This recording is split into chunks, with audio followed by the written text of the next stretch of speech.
Chicago Bears head coach Ben Johnson recently stated in a press conference that the player brought in via the draft would turn things up a notch for some of the veterans on the team. However, this one battle in particular, this one position battle, will determine the fate of the 2025 Chicago Bears. Welcome back to Bears Yard. This your boy Vipe.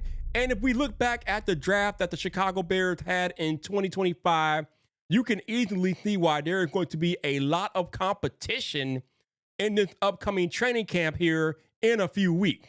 But in the first round, they got Colston Loveland, so he could be considered competition to Cole Kmet. Then they drafted Luther Burden III, and he could be considered competition for both DJ Moore and Roma Dunze. And then they went out and got Zay Frazier in the fifth round. He could be seen in competition to Tyreek Stevenson, Terrell Smith. Stevenson, Smith, and Frazier will all be battling to be CB2 or 3 or whatever the case may be. And then in the seventh round, the Bears picked up Rutgers running back Cal Monangai, who will be competition for Roschon Johnson, probably more than he will be for DeAndre Quick, but he'll be direct competition to Roschon Johnson to be RB2 in this upcoming season. But as I alluded to in my introduction, there is one battle in particular that will determine the outcome of the Chicago Bears 2025 season. And that is the battle at left tackle between Ozzie Trapillo, Karan Amagaji, and Braxton Jones. Now, at this point, Braxton Jones doesn't really figure much into it because he's still recovering from injury and he's not really going to be able to partake in the off-season workout.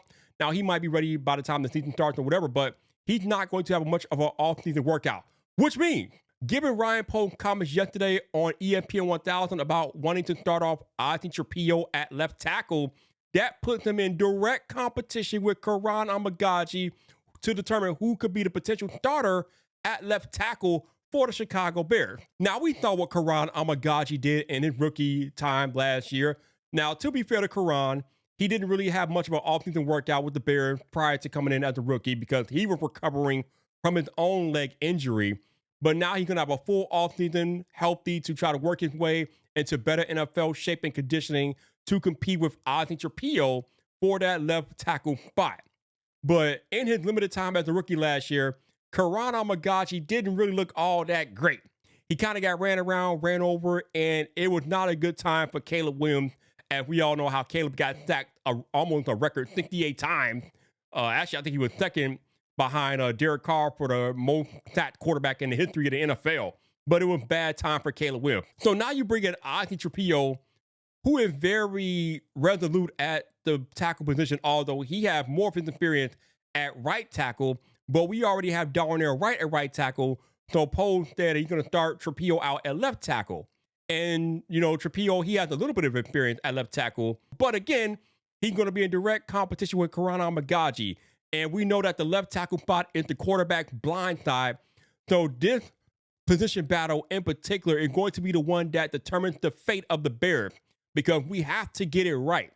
And this battle between Trapillo and Amagaji is going to be crucial in keeping Caleb Williams upright and ensuring that he has enough time to progress and read his reads and different things like that and complete his passes in a timely manner and for the offense to run as smooth as it can possibly run here in 2025 for Ben Johnson. Also, it should be noted that Ozzie Trapillo only allowed 2 sacks total in the 2023 and 2024 season at Boston College. So if you think that Ozzie Trapillo will be a good fit for us at left tackle, be sure to hit that subscribe button for more daily opinionated Bears talk. Now, they call Ozzie Trapillo the technician, and Ryan Pohl even joked that watching his tape was pretty boring at times because the same things were happening over and over again, which means that you really didn't hear Ozzie Trapillo's name being called because he was doing his job. And we know with offensive linemen, the less you hear their name called in a game, the better it is because that means that they're doing what they're supposed to be doing and they're not committing penalties and different things of that nature. They're not getting beat. So Ozzie Trapillo being a technician and not having his name called and his tape looking boring means that he has a pretty good chance to come in here and really compete for that left tackle spot. And Karan Amagaji is going to have his hand full trying to fend off Ozzie Trapillo for that left tackle job. But what position tackle are you guys looking forward to watching most in training camp let me know. Be sure to drop a comment. And picking up comments, then brings up one from my man Squeegee. And he said, my nun guy doesn't block as much as he seeks out the opposition and puts the hurt on him. And he talked about the video that I made yesterday about Kyle Monangai and how I think that he is more than just a running back. And you can watch that video for yourself right there.